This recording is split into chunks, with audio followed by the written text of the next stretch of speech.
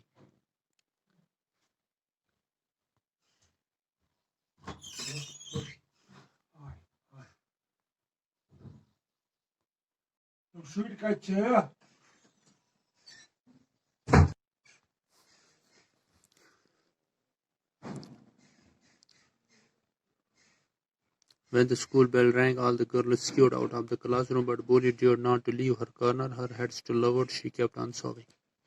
جب اسکول کی گھنٹی بجی تو all the girls scurried means کو رن away. جیسے 1 بجے لنچ ہوتا ہے یا چھٹی کے وقت سبھی بچے کلاس سے نکل جاتے ہیں اور دوڑتے ہیں, لیکن بولی اپنے کونے میں سکڑ کر رہ جاتی ہے. وہ کھڑا بھی نہیں ہوتی ہے اور آہیں بڑھتی ہے.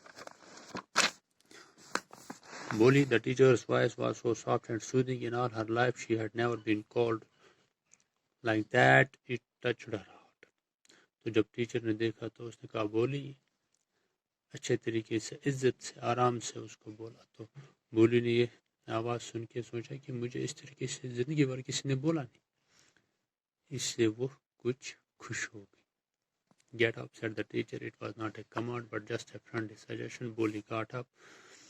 تو ٹیچر نے اسے کہا بیٹا کھڑا ہو جاؤ. یہ حکم نہیں تھا بلکہ ایک دوستانہ, ایک دوست کی طرح ایک اچھی آواز تھی جو اس کو خوش کرتی تھی. بولی کھڑا ہو جاؤ. Now tell me your name, اب اپنا نام بتاؤ. تو ٹیچر اس سے اچھے طریقے سے ہمدردی سے آرام سے بات کرتی تھی. Sweat broke out over her whole body. Would her stammering tongue again disgrace her? For the sake of this kind woman, however, she decided to make an effort. She had such a soothing voice, she would not laugh at her.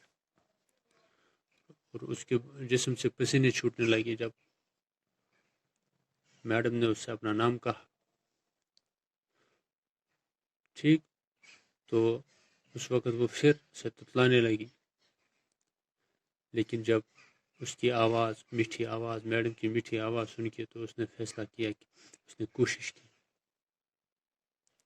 تو یہاں پہ ہمیں یہ پتہ چلتا ہے کہ جو بچے مطلب دماغی طور یا ڈسیبلڈ ہوتے ہیں ان کے ساتھ ہمدردی سے پیش آنا ہے, اور اس ہمدردی ان کے لیے فروٹفل ثابت ہوگی تو وہ کچھ سیکھ پاتے ہیں.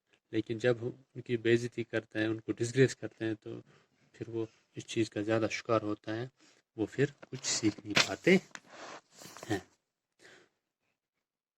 تو پھر وہ اپنا نام کہنے لیکن ابھی وہ اسٹیمرنگ تتلاتی ہے. دیکھو بی بو شی بگن ٹو اسٹیمر, تو پھر سے وہ تتلانے لگی. well done, the teacher encouraged her. Come on now, دا فل نیم، لیکن وہ اس کو شاباشی دیتی رہتی ہے کہ چلو بیٹا شاباش، مت کرو، بولو اپنا نام، اپنا اچھا نام، اپنا پورا نام بولو، تو وہ بولنے لگتی ہے. At last she was able to say it and felt received as if it was a great achievement. تو آخرکار اس نے اپنا نام بولا تو ایسا لگا کہ جیسے اس کی بہت بڑی اچیومنٹ ہے کہ آج پہلی بار اس نے اپنا پورا نام بولا. Well done, the teacher patted her affectionately and said, put the fear out of your heart and you will be able to speak like everyone else. تو ٹیچر اس کو شاباشی دیتا رہتا دیتی ہے اور اس کے ساتھ محبت سے پیش آتے. افیکشنیٹ کو مینز محبت سے پیش آ، اور وہ اس کو کہتے ہیں کہ اپنے دل میں جو آپ کے دل میں جو یہ خوف ہے اس کو باہر نکال دو اور آپ کے باقی بچوں کی طرح بولو گے. بولی looked up as if two ask really, تو بولی میڈم کی طرف دیکھتی ہے جیسے وہ کہنا چاہتی ہے کہ کیا یہ سچ ہے. تو اس سے آگے کل